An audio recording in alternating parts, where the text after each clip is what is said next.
Hi, this is Jasna from NLPM. இன்னைக்கு நம்ம spiritual ஸ்டோரியோட episode 26 பார்க்க போறோம். வாங்க வீடியோக்குள்ள போகலாம்.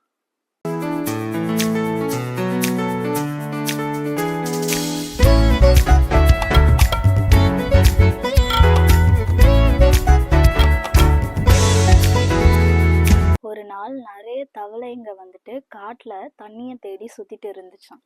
சடனா 2 தவளைங்க மட்டும் ஒரு குழிக்குள்ள விழுந்துடுச்சாம்.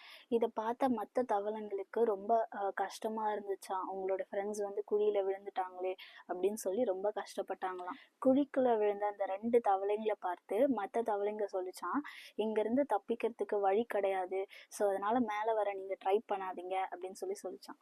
இந்த எல்லா தவளைங்களும் அந்த 2 தவளைங்களை டிஸ்கரேஜ் பண்ணிட்டே இருந்தாங்களா, கண்டினியூஸா என்கரேஜ் பண்ணாம டிஸ்கரேஜ் பண்ணிட்டே இருந்தாங்களாம். ஆனா அந்த 2 தவளைங்க மேல வரதுக்கு ட்ரை பண்ணிட்டே இருந்தாங்களாம்.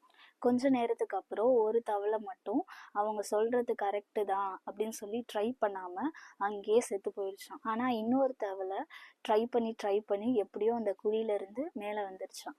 இதை பார்த்த மற்ற தவளைங்களுக்கு ஒரே ஷாக்கா, இந்த தவளை எப்படி மேல வந்துச்சு அப்படின்னு சொல்லி. என்ன காரணம்னா, மேல வந்து அந்த தவளைக்கு காது கேட்காதான்.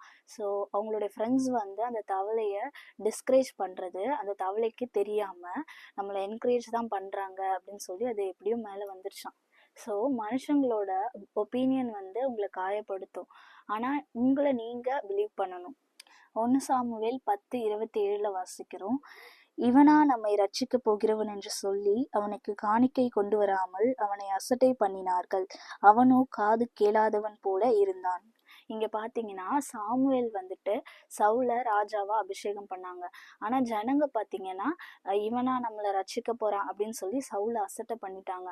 ஆனா சவுல் அந்த இடத்துல காது கேளாதவர் போல இருந்துட்டாரு. இன்னைக்கும் நம்ம வாழ்க்கையில நிறைய பேரு நீ அதை பண்ணாத, நீ இதுக்கு வர்த்து கிடையாது, இதை ட்ரை பண்ணாத அப்படின்னு சொல்லி டிஸ்கரேஜ் பண்ணுவாங்க. நம்ம முன்னாடி ஒன்று பேசிட்டு பின்னாடி ஒன்று பேசுவாங்க. ஸோ அதெல்லாம் இந்த சவுல் மாதிரி காதில் நம்ம வாங்காம உங்கள் கோலை நோக்கி போயிட்டே இருக்கணும். ஸோ இந்த மெசேஜ் உங்களுக்கு பிடிச்சிருந்துச்சுன்னா உங்கள் ஃப்ரெண்ட்ஸ்க்கு ஷேர் பண்ணுங்கள். God bless you.